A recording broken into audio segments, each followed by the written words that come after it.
हलाको खान की मौत का हैरत अंगेज वाकया। दुनिया का जालिम व वहशी तरीन इंसान हलाको खान अपने घोड़े पर शान से बैठा हुआ था। चारों तरफ अफवाज खड़ी थी। सबसे आगे हलाको खान का घोड़ा था।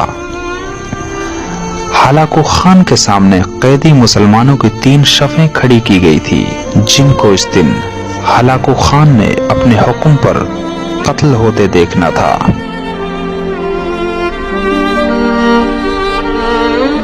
फिर वो जालिम बोला, इनके सर कलम कर दो।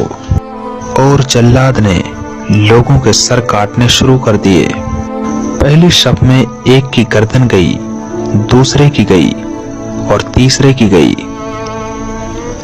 पहली शफ में एक बेकसूर बूढ़ा कैदी खड़ा हुआ था, जो अपने घर का वाहिद कफील था। मौत के डर की वजह से पहली शफ से दूसरी शफ में चला गया और इसी तरह पहली शफ का मुकम्मिल सफाया हो गया।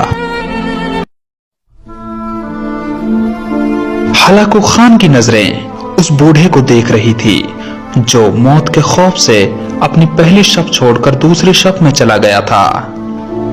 हलाको खान घोड़े पर बैठा हुआ हाथ में ताकतवर गर्ज लेकर उसे उछालकर इससे खेल रहा था और मुसलमानों के कत्ल का मंजर देखकर इस खेल से खुद को खुश कर रहा था। जल्लादों ने दूसरी शफ पर तलवार के वार शुरू किए। गर्दनें एक के बाद एक गिरने लगी। जल्लाद तलवार चला रहे थे और खून के फव्वारे उछल उछल कर जमीन पर गिर रहे थे।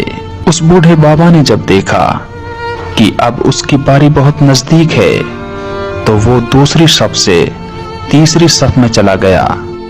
हलाको खान की नजरें उस बूढ़े पर जमी हुई थी कि अब तो तीसरी शफ आखिरी शफ है, इसके बाद वो कहां छुपेगा। इस बेवकूफ बूढ़े को मेरी तलवार से कौन बचाएगा।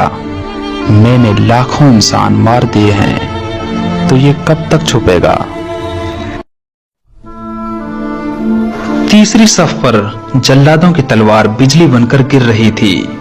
हलाको खान की नजरें मुसलसल उस बूढ़े पर टिकी हुई थी कि कैसे वो बेचैन होकर मौत के खौफ से बेकरार है। तीसरी शफ के लोगों की गर्दनें गिर रही थी। जल्लाद बिजली जैसी तेजी के साथ इस बूढ़े बाबा की तरफ पहुंचा तो हलाको खान की आवाज गूंजने लगी, रुक जाओ, इसको अभी कुछ न कहो।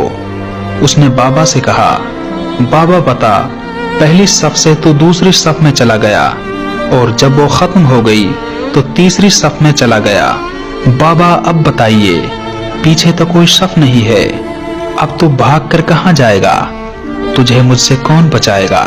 इस बूढ़े ने आसमान की तरफ देखा और कहा, मैंने पहली शफ को इसलिए छोड़ा कि शायद दूसरी शफ में बच जाऊं, लेकिन मौत वहां भी पहुंच गई। मैंने दूसरी शफ को इसलिए छोड़ा कि शायद तीसरी शफ में बच जाऊं, लेकिन मौत वहां भी थी। हलाको खान ने बड़े तकब्बुर और घमंड में कहा, बाबा, ये कैसी हम ख्याली है, ये कैसी बहकी बहकी बातें करते